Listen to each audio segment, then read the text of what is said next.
Hello बच्चों, नमस्कार। कैसे हैं आप सभी?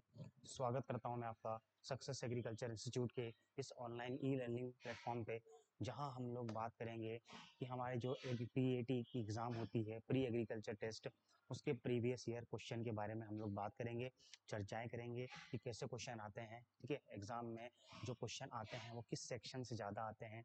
ठीक है, जैसा कि आपको पता होगा कि जो प्री एग्रीकल्चर टेस्ट इस साल जो होने वाले हैं उसके होने के चांसेस बन रहे हैं, है ना। कृषि विभाग से जो है वो फाइल व्यापम को जा चुकी है और व्यापम जो है वो रूल बुक तैयारी में लग गया है। ठीक है, तो ये मान के चलिए कि आपका एग्ज़ाम बहुत ही जल्द होने वाला है। ठीक है, जून के जो आखिरी आपका सप्ताह है, यहाँ तक आपका नोटिफिकेशन आ जाएगा और लगभग आपका अगस्त फर्स्ट या सेकंड वीक में एग्ज़ाम हो जाएगा। तो अपनी तैयारी को बिल्कुल भी कमज़ोर ना होने दें। ठीक है, यहाँ पर कई प्रकार के बच्चे यही सोचते हैं कि अब तो हमारा एग्ज़ाम हो नहीं होने वाला है या तो लेट होगा, तो हम लोग कई विभिन्न विभिन्न रास्ते देखने लगते हैं। लेकिन अगर आप लोग अच्छे से तैयारी कर रहे हैं तो अपने गोल को, अपने जो आपका एम है उसको भटकने ना दे, उसको कमज़ोर ना पड़ने दे। जो आप लोग सपना लेके चले हैं, 1 साल पहले आपने सपना लिया था कि मुझे पीएटी ही निकालनी है, तो वो सपना आप लोग बना के रखिए। ठीक है, इन चीज़ों कोई नहीं फ़र्क नहीं पड़ता है कि एग्ज़ाम लेट हो रहा है, जल्दी हो रहा है। ठीक है, आपको बस अच्छी कॉलेज चाहिए, अपना सपना पूरा करना है, अपने सपनों की कॉलेज चाहिए, वो आपको मिलनी चाहिए। ठीक है, तो जैसा कि आपको स्लाइड पे दिख रहा होगा कि हम लोग आज से चर्चा करेंगे कि जो पीएटी यानी कि प्री एग्रीकल्चर टेस्ट जो पिछले साल हमारा 2024 का जो पेपर हुआ था उसमें किस प्रकार के प्रश्न आते हैं, उसी के बारे में हम लोग चर्चाएं करेंगे और देखेंगे एक एक करके कि क्वेश्चन किस प्रकार से आते हैं। हम लोग यहाँ पर जो है वो क्वेश्चन को इस प्रकार सॉल्व नहीं करेंगे कि क्वेश्चन बताया आंसर बता दिया, क्वेश्चन बताया आंसर बता दिया। हम लोग यहाँ पर एक एक क्वेश्चन की नींव तक जाएंगे, तह तक जाएंगे, उसको डिटेल में एक्सप्लेन करेंगे। ठीक है, और उस क्वेश्चन से और कितने सारे क्वेश्चन बन सकते हैं वो सबके बारे में हम लोग बात करवाएंगे। ठीक है, वरना पेपर अगर ऐसे ही सॉल्व कराना होता तो हम आपको डायरेक्ट पीडीएफ दे देते, लेकिन नहीं, हम लोगों ने सोचा है कि एक एक क्वेश्चन को हम लोग भले उस पर 2 3 5 मिनट तक लग जाए, लेकिन उस पे क्वेश्चन को आपको हमेशा याद रहना चाहिए, उसका डिटेल्ड सॉल्यूशन एक्सप्लेनेशन होना चाहिए। ठीक है बच्चों, तो सभी बच्चे, मेरे जितने भी प्यारे बच्चे हैं, उस वीडियो को शुरू से लेकर के आखिरी तक देखें और आप देखेंगे कि आपके ज्ञान में बहुत ज़्यादा वर्धन होगा और आपको लगेगा कि आप कुछ नया सीख के जा रहे हो। ठीक है बच्चों, चलिए, तो ये आपके सामने दिख रहा है। ठीक है, तो मैं स्टार्ट करता हूँ बच्चों। सभी मेरे प्यारे बच्चे जितने भी हैं वो जुड़ जाइए ताकि हम लोग इसको आगे बढ़ा पाए। ठीक है, तो पीएटी 2024 का ये पेपर है और देखेंगे। चलिए चलिए, तो यहाँ पर सबसे पहला प्रश्न पीएटी में पूछा गया था, वो पूछा गया था बच्चों कि ओरिजिन ऑफ ग्राउंडनट यानी कि मूंगफली का उत्पत्ति स्थान क्या है। ठीक है, ओरिजिन ऑफ ग्राउंडनट यानी कि मूंगफली का उत्पत्ति स्थान क्या है। उत्पत्ति स्थान का मतलब बच्चों क्या होता है, जैसे कि उत्पत्ति स्थान, जैसे मान के चलिए आपका हो गया या मेरा हो गया, आपका जन्म कहाँ हुआ है ना, आपका जन्म क्या हो गया, आपका ओरिजिन हो गया, है ना। मेरा जन्म कहाँ हुआ, वो मेरा मेरा ओरिजिन हो गया। तो उसी हिसाब से फसलों का भी कुछ ना कुछ ओरिजिन होता है कि वो सबसे पहली बार कहाँ देखी गई थी। ठीक है, तो वो होता है उसका ओरिजिन, यानी कि उसका उत्पत्ति स्थान, उसकी उत्पत्ति कहाँ से हुई है, वो स्थान।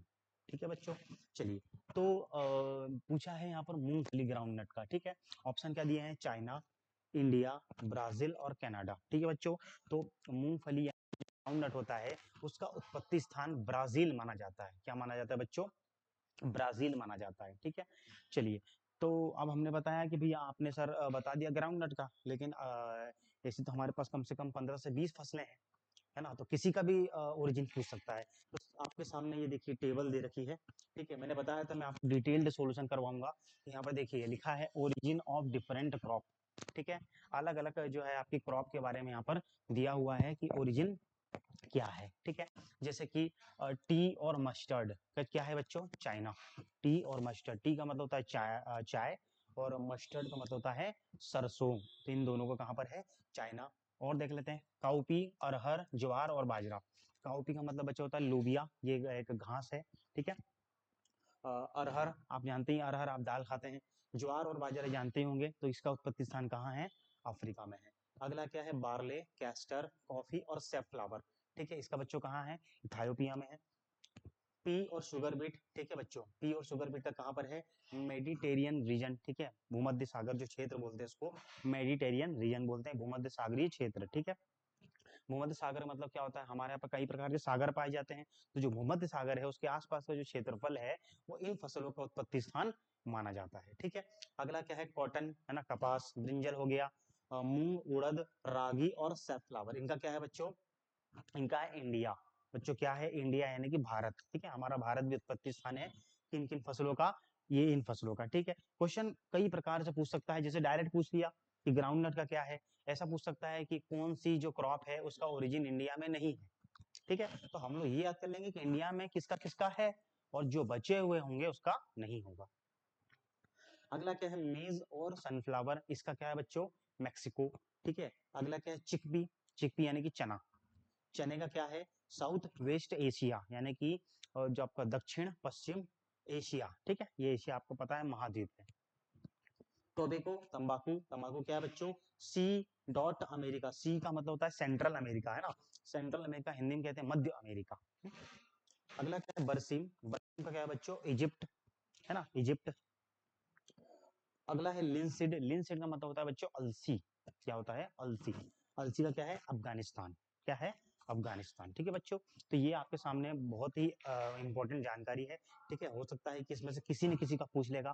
ओरिजिन बच्चों हर साल एक क्वेश्चन जरूर आता है और क्वेश्चन यहाँ से बाहर नहीं जाएगा। ठीक है, यहाँ पर जो है वो एक कुछ दो फसलें हैं जो कि इंपॉर्टेंट है, एक होता है राइस, राइस, राइस यानी कि बच्चों चावल। तो अगर आप लोग जो है अगर इस क्लास को देख रहे हैं तो आप एक काम कर सकते हैं, स्क्रीनशॉट लेके रहिए, है ना, स्क्रीनशॉट लेते रहिए हर स्लाइड का, ताकि अब जब आप लोग बाद में रिवाइज करेंगे तो आपके सामने एक फोटोज होंगी, तो आप उसको देख करके आप पढ़ सकते हैं। ठीक है, यहाँ पर कुछ फसलें हैं, जैसे राइस, राइस का नहीं लिखा हुआ है, तो राइस का जो है ना आपको अलग से लिख लेना, मैं आपको लिखवा देता हूँ बच्चों। राइस का आप लोग लिख ले, राइस का है बच्चों south east Asia, south east Asia, है ना, या फिर इसको बोलते हैं शॉर्ट फॉर्म में इंडो बर्मा। क्या बोलते हैं बच्चों, साउथ ईस्ट एशिया या इंडो बर्मा। राइस का यानी कि चावल या धान या पैडी, इसके कई सारे नाम हैं। ठीक है ना, आपके लोकल लैंग्वेज में कहीं कहीं पर इसको भात भी कहते हैं ना। इसका क्या है, south east Asia Indo Burma. ठीक है, जो अगली फसल एक और लिख लें आप लोग, इंपॉर्टेंट है, एक और आप लोग लिख सकते हैं कि व्हीट, व्हीट मतलब बच्चों क्या होता है, गेहूं, गेहूं का है बच्चों साउथ ईस्ट की जगह कर दो south west, south west Asia, south west Asia. और इसका जो है ब्रैकेट में क्या बोलेंगे, टर्की, है ना, टर्की। अब वो आप बोलेंगे सर कि दो दो क्यों लिखवा रहे हो, क्योंकि बच्चों साउथ ईस्ट एशिया का मतलब क्या होता है बच्चों, देखो नॉर्थ ये होता है नॉर्थ, ये तो साउथ, ये होता है ईस्ट, है वेस्ट। अब आपने बोला साउथ ईस्ट, साउथ ईस्ट का मतलब क्या हो गया, ये, लेकिन यहाँ पर तो कई सारी चीजें आ गई, कई सारे देश आ गए, तो उसमें कौन, तो इंडो बर्मा, है ना, इंडो बर्मा। इंडो का मतलब क्या होता है बच्चों, इंडो, इंडो का मतलब होता है इंडिया, भारत, और बर्मा, बर्मा मतलब होता है म्यांमार। आपको पता है भारत और म्यांमार वो दो दो देश हैं, और ये दो देश जो है वो चावल के उत्पत्ति स्थान माने जाते हैं। उसी हिसाब से वीट की बात करें तो साउथ वेस्ट एशिया, है ना, अब साउथ वेस्ट कहाँ पर आएगा, यहाँ पर। ठीक है, यहाँ पर तो कई प्रकार के देश आ गए, तो उसमें भी स्पेसिफिकली क्या बोला गया है, टर्की, है ना, टर्की नामक देश में इसका ज्यादा उत्पत्ति स्थान माना जाता है। ठीक है बच्चों, चलिए बहुत बढ़िया। तो मुझे उम्मीद है कि आपको इसका कॉन्सेप्ट समझ में आ गया होगा। ठीक है, चलिए आगे बढ़े बच्चों, क्या मैं आगे बढ़ूं, आपको समझ में आ गया कि ग्राउंड नट का क्या है, कुल मिला के ब्राजील। ठीक है बच्चों, चलिए इसका अगर स्क्रीनशॉट लेना है तो आप ले लीजिए, मैं थोड़ी देर के लिए हट जाता हूँ स्क्रीन से। ठीक,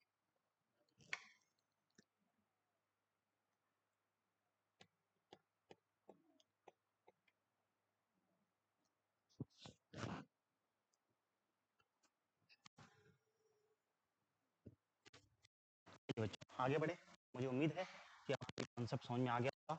अब हम लोग अगले क्वेश्चन की तरफ बढ़ते हैं। ठीक है जी, देखिए अगला क्वेश्चन है, in which crop the maximum amount of protein found. बच्चों वो क्या पूछना चाह रहा है हमसे कि किस फसल में सबसे ज्यादा प्रोटीन पाया जाता है। ठीक है, ऑप्शन देखते हैं, अरहर, तो दूसरा है ग्राम, तीसरा है सोयाबीन और चौथा है ठीक है बच्चों, तो मैं आपके सामने यहाँ पर परसेंटेज लिख के लाया हूँ कि किसमें कितना प्रोटीन होता है। ठीक है बच्चों, तो आप जवाब दे पाएंगे कि अरहर में होता है, अरहर का मतलब होता है पिजन पी, है ना, इंग्लिश में नाम है उसका पिजन पी, अरहर भी कहते हैं। 24 से 25 ग्राम में होता है बच्चों, चने में होता है 21%, सोयाबीन में होता है 40%, और लेंटिल यानी कि मसूर में होता है 25%। तो आपको स्पष्ट दिख रहा होगा किसमें ज्यादा है, सोयाबीन में। बच्चों किसमें ज्यादा है, सोयाबीन में कितना है बच्चों, 40%। कितना है बच्चों, 40%। ठीक है, चलिए आगे बढ़े। अरे बच्चों आगे बढ़े, ठीक है। अगला क्वेश्चन क्या कह रहा है, loose smut disease of wheat is caused by, गेहूं में लगने वाली अनावृत कंडुआ रोग का कारण क्या है। ठीक, तो ये बीमारी होती है बच्चों व्हीट में, लूज स्मट कहते हैं उसको। क्या बोलते हैं बच्चों, लूज स्मट कहते हैं उसको। ठीक है, ये बहुत ही खतरनाक बीमारी है। ठीक है, जो कि फंगस की वजह से होती है। किसकी वजह से होती है बच्चों, फंगस की वजह से। ठीक है, तो इसका देख लेते हैं हम लोग, इसका कारक क्या है। ठीक है, कोई ना कोई बीमारी जो होती है बच्चों, जो कारक, जो बीमारी होती है ना, उसके पीछे कोई ना कोई कारक होता है ना। जैसे कि मान के चलो कि अगर आपको जीवन में कभी पीलिया या फिर आपको ज्वाइंटिस, है ना, आपको और भी कई प्रकार की बीमारियां हुई होंगी। ठीक है ना, आपको कोई कई प्रकार की बीमारियां हुई होंगी, है ना, तो उसके पीछे कोई ना कोई कारक रहता है।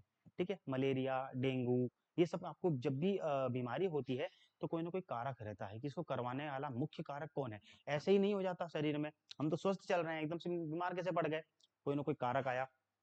ठीक है, या तो उस कारक को कोई ना कोई मान के चलो कोई कीड़ा आके काट लिया, कोई मच्छर आके काट लिया, मच्छर के काटने से वो मलेरिया होता है। ठीक है, लेकिन मलेरिया ने क्या किया बच्चों, मलेरिया ने उस कारक को पकड़ के हमारे पास में लाया। ठीक है, उस कारक को पकड़ के हमारे पास में लाया और हमारे शरीर में डाल दिया। अब वो कारक क्या करेगा, हमको वो निम्नलिखित बीमारियां करवाएगा। जैसे कि मच्छर हमारे पास में लाया मलेरिया, मलेरिया वो काटा, मलेरिया के जो कारक थे वो अंदर घुस गए, अब वो क्या कराएंगे, बीमारी करवाएंगे। ठीक है, उसके फिर हम लोग इलाज कराते हैं। चलिए, तो loose smut of wheat, loose smut disease of wheat is caused by, तो बच्चों ये तो आपको डायरेक्ट याद करना पड़ेगा, कारक हमेशा याद करने पड़ते हैं। ठीक है, किसकी वजह से होता है बच्चों, ये होता है उस्टिलागो न्यूडा ट्रिटिसाई। बच्चों उस्टिलागो न्यूडा ट्रिटिसाई की वजह से होता है ये रोग। ठीक है, समझ में आ गया बच्चों। ये आपको याद करना है कि लूज स्मट जो बीमारी होती है वो किसके कारण होती है, उस्टिलागो न्यूडा ट्रिटिसाई। तो फिर बाकी के ऑप्शन बचे हुए हैं, उनको भी देख लेते हैं। पहला जो ऑप्शन है वो क्या है, लिखा है बच्चों, ये तो सही हो गया, पक्सिनिया ग्रामिनिस, पक्सिनिया ग्रामिनिस। तो बच्चों ये किस रोग के लिए जिम्मेदार है, तो ब्लैक रस्ट, काली रतोई रोग के लिए। किस रोग के लिए, ब्लैक रस्ट या काली रत। बच्चों ये एग्जाम में नहीं लिखा था, ये मैंने अलग से लिखा हूँ। ठीक है, ये अलग से लिखा हूँ, ये अलग से इंफॉर्मेशन है आपके लिए, मैंने बताया था आपको, हर क्वेश्चन को हम लोग डिटेल में देखेंगे। Puccinia striiformis, Puccinia striiformis. ठीक बच्चों, ये किस रोग के लिए जिम्मेदार है, येलो रोस, येलो रस्ट, इसको कहते हैं हिंदी में पीली रतुई रोग। बच्चों क्या बोलते हैं, पीली रतुई रोग। अगला है फ्यूजेरियम ऑक्सीस्पोरियम। ठीक है, हिंदी में नाम है। बीमारियों के नाम हमेशा ध्यान रखना, बीमारियों के जो कारक होते हैं उनके नाम हमेशा हिंदी और इंग्लिश सेम ही होते हैं, है ना। बीमारी के नाम जो है वो हिंदी और इंग्लिश में अंतर आ सकता है, जैसे लूज स्मट डिजीज ये इंग्लिश में है, हिंदी में क्या हो जाएगा, अनावृत कंडुआ रोग, ये हो जाएगा हिंदी में। लेकिन देखो, जो उसके कारक थे उसके हिंदी और इंग्लिश नाम एक जैसे हैं। ठीक है, चलिए, तो फ्यूजेरियम ऑक्सीस्पोरियम बच्चों ये करवाता है फ्यूजेरियम विल्ट। क्या कराता है, फ्यूजेरियम विल्ट कराता है, रोग है जो कि पौधों में करवाता है, फ्यूजेरियम मुरझान कहते हैं इसको। तो क्या बच्चों आपको ये क्वेश्चन समझ में आ गया। बच्चों एक क्वेश्चन के ऊपर हम लोगों ने कई सारी बातें कर ली हैं। ठीक है, चलिए बहुत बढ़िया, अगर आपको इसका स्क्रीनशॉट लेना है तो ले लीजिए जल्दी से।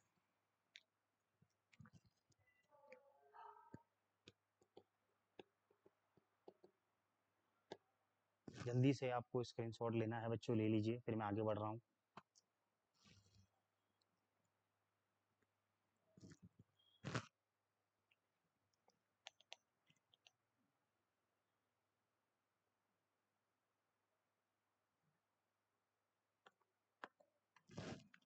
चलो बच्चों आगे बढ़े, चलिए।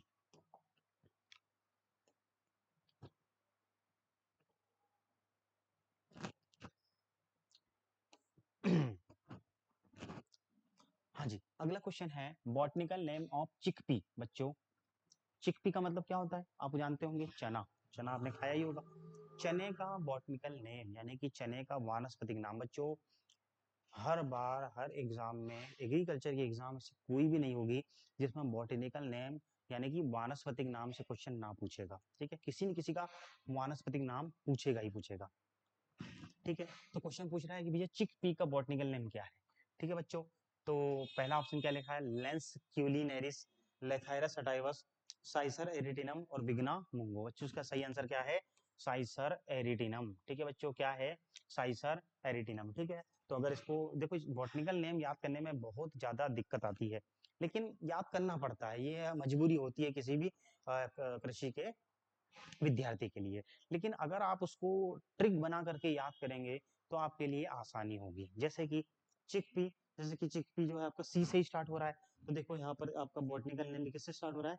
सी से ही। ठीक है, तो चिकपी साइसर, चिकपी साइसर, ऐसा करके आपको याद करना पड़ेगा। ठीक है, बाकी के ऑप्शन देख लेते हैं। तो बोले भैया लेंस क्यूलिनेरिस, ये किसका बॉटनिकल नेम हो सकता है? तो देखिए, मैंने बताया था आपको कि शब्दों को जोड़ करके याद करना है। देखो, लेंस मतलब किसका है बच्चों? लेन। यहाँ पे लेन, यहाँ भी लेन, तो किसका है बच्चों? लेंटिल का। किसका है? लेंटिल। लेंटिल का मतलब होता है मसूर, है ना? ये दाल है। क्या है ये? दाल। तो लेंस क्यूलिनेरिस जो बॉटनिकल नेम है वो किसका है? लेंटिल का, यानी कि मसूर का है।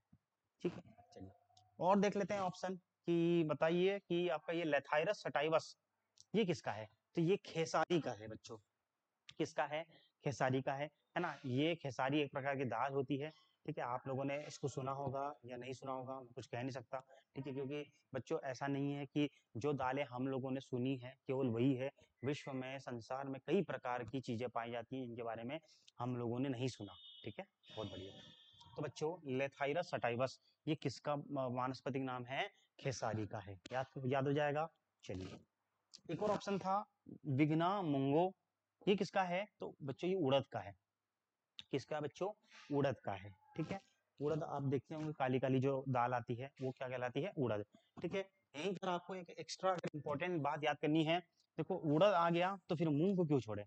तो मूंग, तो मूंग का अगर आपको बॉटनिकल नेम लिखना है तो लिख लीजिए, मूंग का बॉटनिकल नेम है बच्चों, जिसको आता है वो बताते जाएगा नीचे कमेंट बॉक्स में, विग्ना रेडिएटा। विग्ना रेडिएटा बच्चों, विग्ना रेडिएटा मूंग का बॉटनिकल नेम है। और उड़द का क्या है? विग्ना मुंगो। ठीक है ना? ये थोड़ा सा उल्टा रिलेशन होता है कि बच्चों यहाँ पर देखिए, मूंग का यहाँ मुंगो आ गया। ठीक है, लेकिन है तो है, हम लोग कुछ नहीं कर सकते। ठीक है, ये वैज्ञानिकों द्वारा साइंटिफिक नेम तैयार किए गए हैं, इसमें हम लोग कुछ नहीं कर सकते। ये हमको एज इट इज याद करना पड़ता है। ठीक है बच्चों, स्क्रीनशॉट लेना हो ले लो जल्दी से।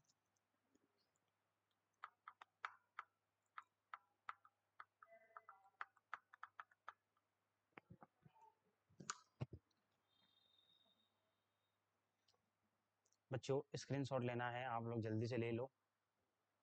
चलिए, तो क्या मैं आगे बढ़ूं?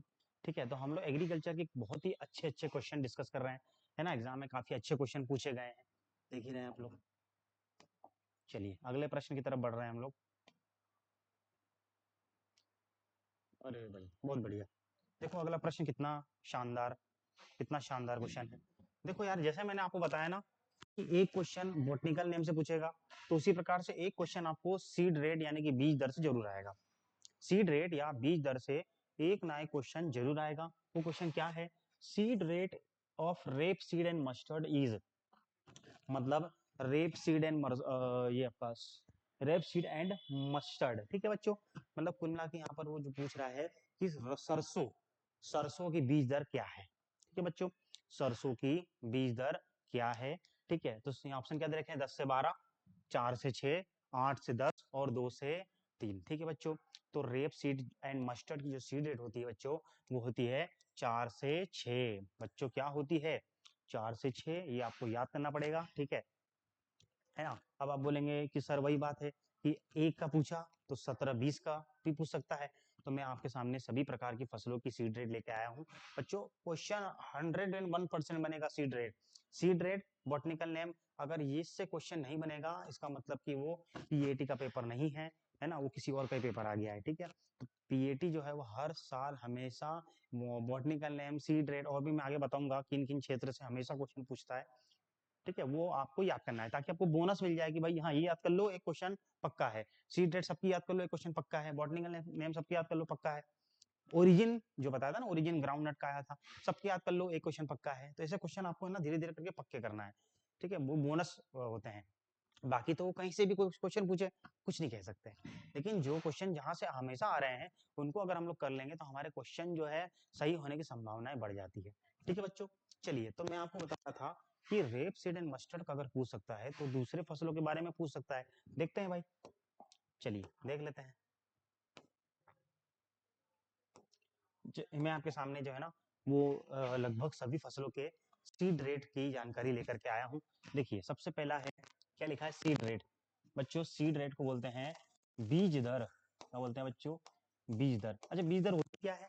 बीज दर का मतलब होता है बच्चों कि 1 हेक्टेयर एरिया में कितने किलोग्राम बीज लगेंगे बुआई के लिए। समझ में आया?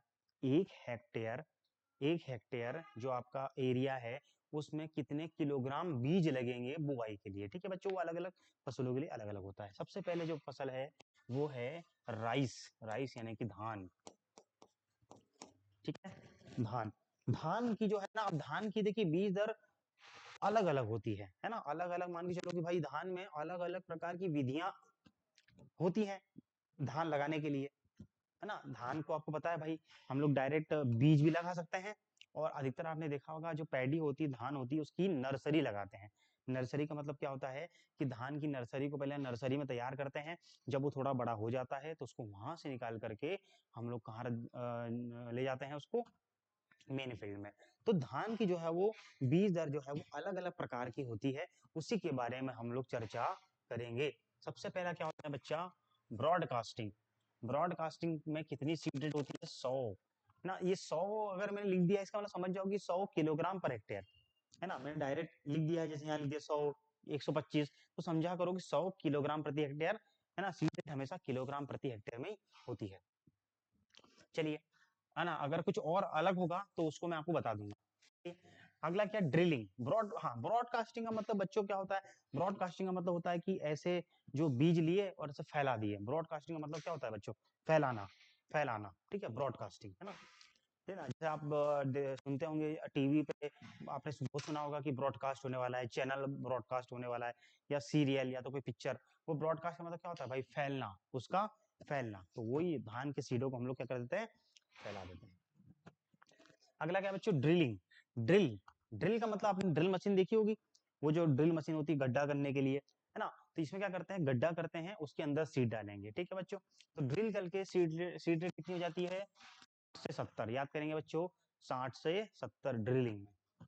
अगला क्या है? हाइब्रिड। हाइब्रिड का मतलब मान के चलो कि आपके जो धान पैडी है उसके अगर आप लोग हाइब्रिड सीड यानी कि संकर बीजों का इस्तेमाल कर रहे हैं तो उसमें सीड रेट कितनी होगी बच्चों? 15। अगली होती है एसआरआई। एसआरआई एक विधि होती है, हालांकि ये काफी बड़ी विधि है। इसको अगर हम लोग कभी धान में पैडी पढ़ेंगे तो वहां पर हम लोग देखेंगे एसआरआई क्या होता है। अभी छोटे में देख लो, समझ लो कि एसआरआई का मतलब होता है सिस्टम ऑफ राइस इंटेंसिफिकेशन। बच्चों, सिस्टम ऑफ राइस इंटेंसिफिकेशन, है ना। तो कुल मिला के अभी कितनी सीड रेट होती है इसमें? 5 से 6 बच्चों। इसमें सीड रेट कितनी होती है? 5 से 6। अगला क्या है? ट्रांसप्लांट।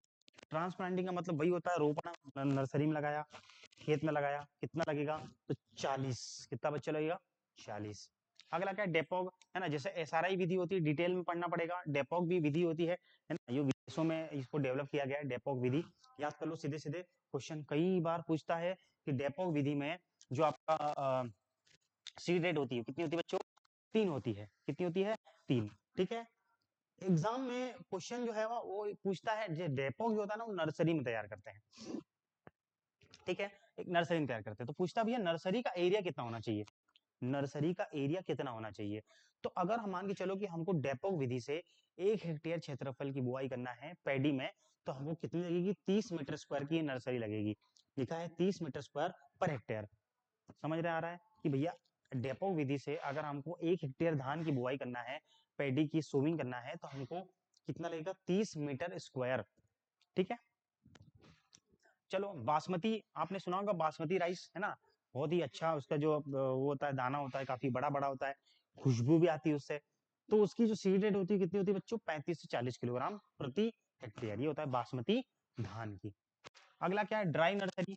ड्राई नर्सरी का मतलब क्या होता है बच्चों, आपने देखा होगा कि जो धान होता है, पैडी होता है, वो पानी में होता है, लेकिन अगर पानी में नहीं करना है, हमको सूखे में करना है, पानी नहीं होना चाहिए, उसको बोलते हैं ड्राई नर्सरी, तो सूखी नर्सरी। तो कितनी सीड रेट होगी, 2.5 से 3 किलोग्राम सीड पर 100 मीटर स्क्वायर एरिया। ठीक है, इसको याद करना हो तो कर लेना, एग्जाम में हालांकि पूछा नहीं जाता, लेकिन अगर आपके पास जानकारी होगी तो आपको एक्स्ट्रा चीजें याद रहेंगी। ठीक है बच्चों, चलिए, तो मैंने आपको काफी सारी चीज बता दी है। हाँ, ये वीट देख लेते हैं। वीट यानी कि गेहूं, नॉर्मल में होती है 100, और लेट और ब्रॉडकास्टिंग होती है बच्चों 125, 125। ठीक है बच्चों, क्या ये आपको याद हो जाएगा बच्चों, क्या ये आपको याद हो जाएगा कि नॉर्मल में 100, लेट या ब्रॉडकास्टिंग में 125? जल्दी से स्क्रीनशॉट खींच लीजिए, क्योंकि आगे और भी फसलें हैं 10-15, उसके बारे में हम लोग देखेंगे।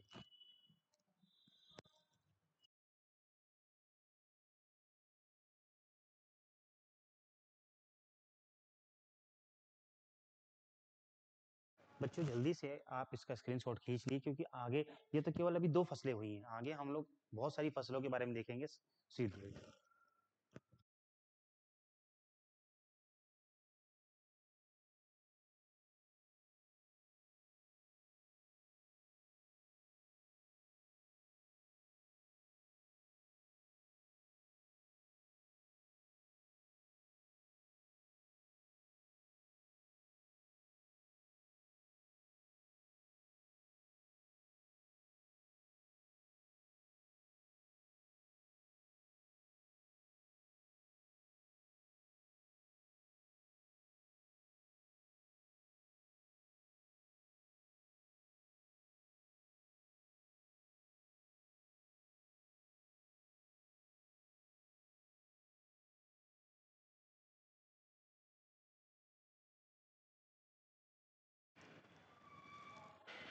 चलिए, तो ये आपने इसका स्क्रीनशॉट खींच लिया होगा, या फिर जिसको नोट करना है, लिखना है, उन्होंने भी अपने लिख लिया होगा। ठीक है बच्चों, चलिए और भी हम लोग देख लेते हैं कि और किन फसलों के लिए सीड रेट इसमें हुआ है।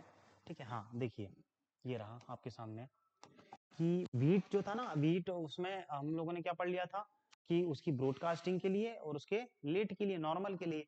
अगला बचा है डिबलिंग के लिए, वीट में लगता है 25 से 30, हाइब्रिड 70। पढ़ते जाइए। मेज, उसका स्क्रीनशॉट ले लेना है, लिखना है। ठीक है, ये बहुत ज्यादा इंपॉर्टेंट, इसमें से बनते हैं मेज का, है ना। मेज में भी देखिए वैरायटीज होती है, कॉम्पोजिट वैरायटी, हाइब्रिड वैरायटी। ठीक है, और फॉर आपको पता है कि मक्का जो होता है ना, वो चारे वाली फसलों के लिए भी उगाया जाता है, इसको कहते हैं मक्का चरी। क्या बोलते हैं, मक्का चरी बोलते हैं, मेज चरी बोलते हैं उसको, है ना। ये जो अपने एनिमल होते हैं ना, उनको खिलाने के लिए काम में आता है, उसको बोलते हैं फॉडर। अगर एनिमल को खिलाने के लिए इस्तेमाल कर रहे हैं तो मेज की जो सीड रेट होगी वो अलग होगी। चलिए, तो कॉम्पोजिट की बात करें तो 15 से 20, हाइब्रिड होता है 20 से 25, और फॉडर के लिए 40 से 50। ठीक है, बाजरा यानी कि पर्ल मिलेट। तो बच्चों, बाजरा या पर्ल मिलेट की जो अगर डायरेक्ट सोइंग कर रहे हो तो 4 से 5।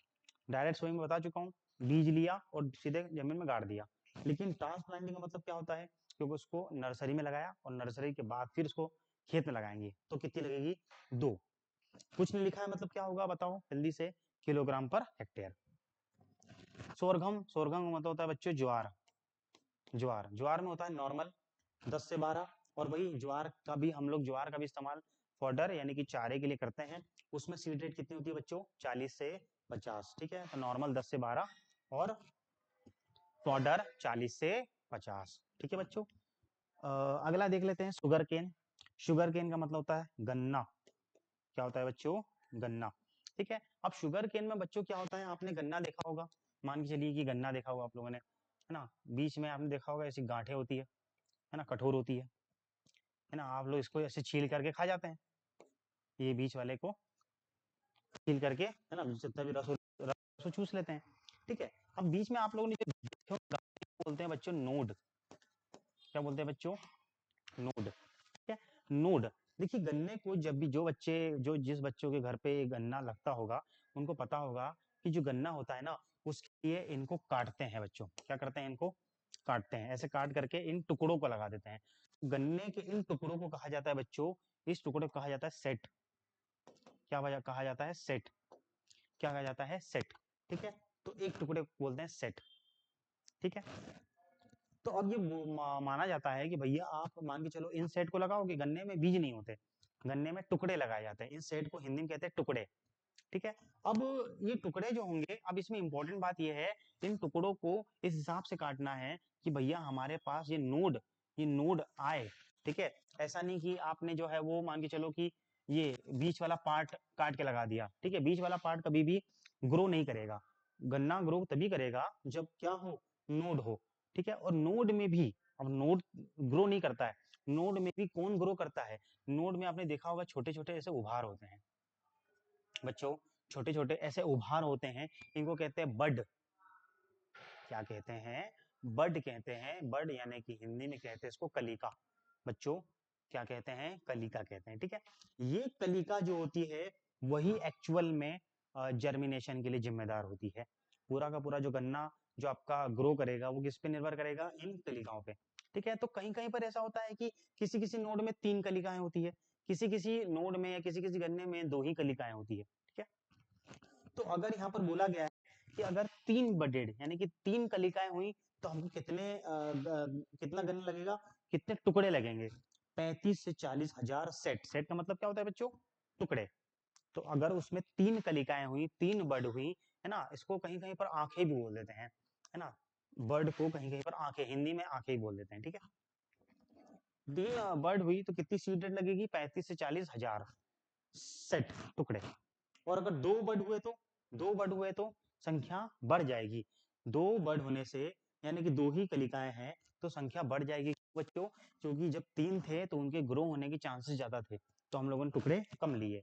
लेकिन अगर 2 ही आंखें हैं तो हमको टुकड़े ज्यादा लेने पड़ेंगे, क्योंकि संख्या बर्ड की कम हो गई है, तो इसके जर्मिनेशन के चांसेस कम हो जाएंगे, इसलिए हम लोग टुकड़े ज्यादा लेंगे। तो कितने लेंगे? 2 बढ़े तो 80,000 सेट प्रति हेक्टेयर। कितने लेंगे बच्चों? 80,000 सेट प्रति हेक्टेयर। ठीक है, तो जल्दी से इसका आप लोग स्क्रीनशॉट लीजिए, फिर मैं आगे बढ़ रहा हूँ। कुछ 3-4 फसलें और बची हैं, उसके बाद में हम लोग उसको खत्म करेंगे।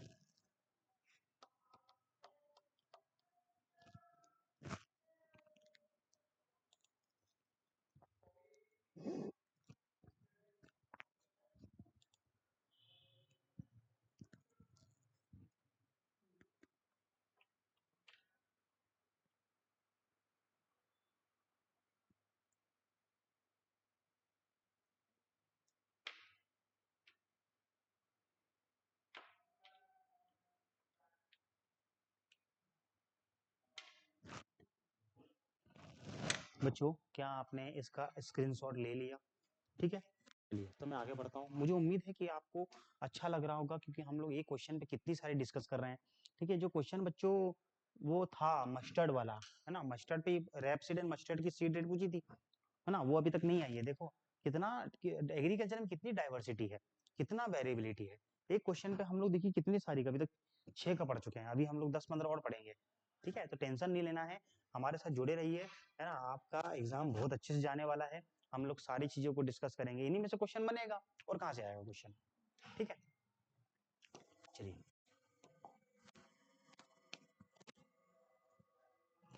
हाँ भाई, देखो और देख लेते हैं। ठीक है, फटाफट देखते हैं। चिकपी, बच्चों चिकपी मतलब क्या होता है? चना। तो उसकी सीड रेट कितनी होती है? 80 से 100। अगला क्या है बच्चों? Pigeon pea. पीजन पी की सीड रेट कितनी होती है? 12 से 15। बच्चों क्या होती है? 12 से 15। कॉटन, कॉटन यानी कि कपास। अब कपास की भी वही बात है कि वैरायटी पे डिपेंड करेगा। अगर देसी वैरायटी है तो 10 से 18, अमेरिकन है तो 15 से 25, अगर हाइब्रिड का इस्तेमाल कर रहे हो तो 2 से 3।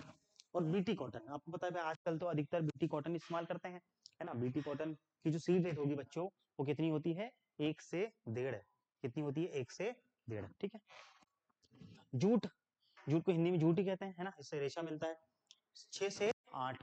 ठीक है, पोटेटो यानी कि आलू, कितना होता है बच्चों? 15 से 20, है ना। अब आपको पता है भैया कि आलू जो होता है ना, आलू, आलू के हम लोग मान के चलो कि ये आलू है बच्चों, ये क्या? ठीक है, आलू में हम लोग आलू का सीड नहीं लगाते, बीज नहीं लगाते, आलू के हम लोग टुकड़े लगाते हैं, ठीक है, टुकड़े। इनको कहते हैं हम लोग, क्या कहते हैं बच्चों, पीसेस, पीस कहते हैं, है ना। मान के चलो कि ये आलू के टुकड़े कर दिए मैंने, ठीक है ना। कितने टुकड़े हो गए, 1 2 3 4 5 6 7 8 और 9। मान के चलो मैंने इसे 9 टुकड़े कर दिए, और इन टुकड़ों को मैंने क्या कर दिया, जाकर के लगा दिया। तो ये से आलू को लगाते हैं, ठीक है। कभी देखना आप लोग, कहीं कहीं पर इसको आधा काट के लगा देंगे, कहीं कहीं पर पूरा ही लगा देते हैं, ठीक है। ठीक है, तो सीड रेट कितनी होगी बच्चों, आलू की, पोटेटो की 15 से 20 ग्राम, 15 से 20, ठीक है।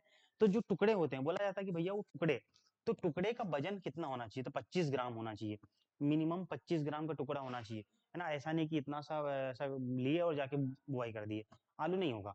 कम से कम 25 ग्राम तो होना ही चाहिए।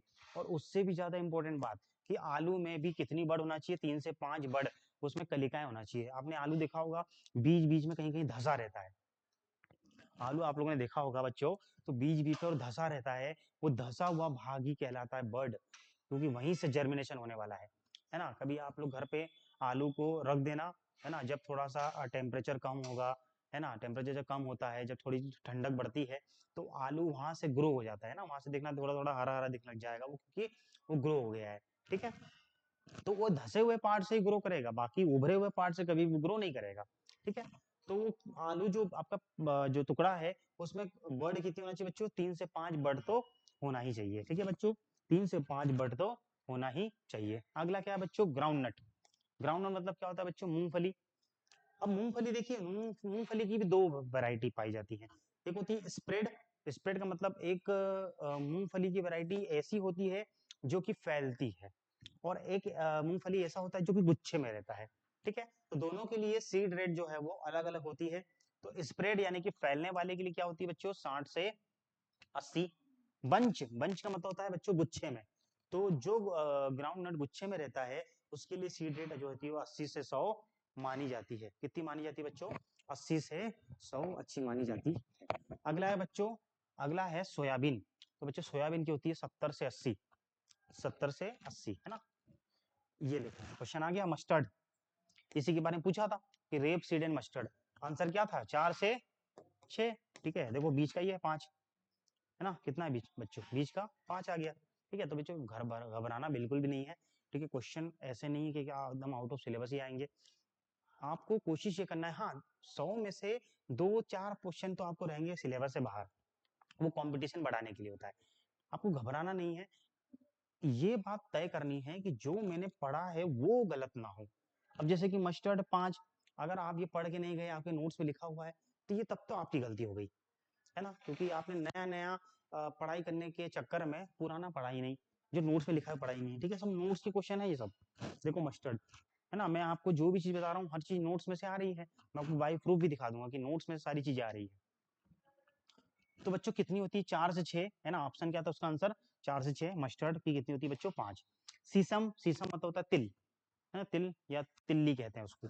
रो सोइंग, रो सोइंग का मतलब क्या होता है, कि अगर इसकी एक मान के चलिए ऐसी लाइन है ना, उसमें ऐसे करके रो में सोइंग करते जा रहे हो आप, रो मतलब जो आपकी लाइन होती है, उसमें सोइंग मतलब बुआई करते जा रहे हो, तो कितनी सीड रेट लगेगी, 3 से 4। कितनी बच्चे लगेगी, 3 से 4। कितनी लगेगी बच्चों, 3 से 4। लेकिन अगर ब्रॉडकास्टिंग है तो कितनी लगेगी, 5। कितनी लगेगी बच्चों, 5, ठीक है बच्चों। तो मैं उम्मीद करता हूँ कि मैं जितना भी आपको बता रहा हूँ वो आपके फायदे में ही होगा, ठीक है। आप उससे फायदा ले रहे होंगे और अच्छे से क्लास को एंजॉय कर रहे होंगे, ठीक है। हम लोग डेली डेली जो है वो रोज मिलेंगे, है ना, रोज कम से कम 5-10 क्वेश्चन, 12-15 क्वेश्चन कम से कम रोज डिस्कस करेंगे, ठीक है। इसको हम लोग बूस्टर क्लास बोलने जा रहे हैं, बूस्टर डोज, है ना। आपकी एग्जाम आने वाली है, तो हम डेली मिलेंगे और लगभग 5-10-15 क्वेश्चन पर डिस्कशन करेंगे, ठीक है, जिससे कि आपका उत्साह और बढ़ेगा कि हाँ जो मैंने पढ़ा है वो एग्जाम में आ रहा है ना। हम सबसे ज्यादा जोश हमको कब मिलता है, ये जो मैं पढ़ रहा हूँ वो एग्जाम में आए, है ना। देखिए आपके सामने ये सब लिखा हुआ है, वही क्वेश्चन एग्जाम में आ रहा है। तो डेली हम लोग मिलेंगे, है ना, ताकि आपको जो है वह अपनी तैयारी करने में और मदद मिल सके, ठीक है बच्चों, तो अगर आपको किसी भी प्रकार का कोई भी डाउट हो तो आप लोग हमारे कमेंट सेक्शन में पूछ सकते हैं। तो आज की क्लास को हम लोग यहीं खत्म करते हैं। किसी बच्चे को किसी प्रकार का डाउट हो तो कमेंट सेक्शन में आप लोग पूछ सकते हैं। किसी भी सब्जेक्ट या फिर आपको कुछ भी पूछना हो तो आप लोग उसमें पूछ सकते हो। ठीक है, तो इस क्लास को आप लोग को क्या करना है, लाइक करना है। ठीक है, आपको इस क्लास को शेयर करना है और हमारे चैनल जो है वो आपको दिख रहा होगा, जिस चैनल पे आप लोग देख रहे हैं उसको सब्सक्राइब करना है, ताकि ये जो डेली क्लास है, जब भी आप अगली क्लास का कल या परसों आएगी तो आपको उसका नोटिफिकेशन मिल जाएगा। ठीक है, तो आप लोग डायरेक्ट जाके देख सकते हैं, है ना। कभी आपको मान के चलिए कि आपको अधिक जानकारी चाहिए तो आप लोग इस नंबर पे कॉल कर सकते हैं। ये नंबर आपको मैं यहाँ पर दे रहा हूँ। ठीक है, आपको मान के चलिए कि किसी भी एग्जाम की तैयारी करनी हो, पीएटी हो, आईसीएआर हो, सीयूईटी हो, बीएचयू हो, है ना, या फिर एग्रीकल्चर की कोई कॉम्पिटिटिव भर्ती की तैयारी करनी है, उसकी भी हमारे यहाँ पर समस्त प्रकार की जितनी भी एग्रीकल्चर की संबंधित जो भी परीक्षाएं हैं उनकी तैयारी की जाती है, तैयारी करवाई जाती है। आप लोग कंटेंट देख ही सकते हैं कि हम लोग किस प्रकार का कंटेंट, क्वालिटी कंटेंट प्रोवाइड कर रहे हैं। ठीक है, हम लोग ज्यादा क्वेश्चन नहीं ले रहे हैं, रोज कम क्वेश्चन लेंगे, लेकिन एक एक क्वेश्चन को हम लोग खोल खोल के देखेंगे। ठीक है, एकदम उसकी नींव तह तक जाएंगे, वो क्वेश्चन कहाँ से आया, क्वेश्चन कैसे बना, और उसके आधार पर और कितने बन सकते हैं। ठीक है बच्चों, तो धन्यवाद आपका, मुझे बहुत अच्छा लगा आपसे मिलके। उम्मीद करता हूँ कि आपको भी मुझसे मिलके अच्छा लगा होगा। ठीक है, इसको लाइक करिए, शेयर करिए, सब्सक्राइब करिए। ठीक है, और कोई भी दिक्कत आए तो कमेंट करिए। हम लोग बार फिर से धन्यवाद आपका, कल मिलते हैं हम लोग इसी टाइम पे। धन्यवाद, बाय बाय।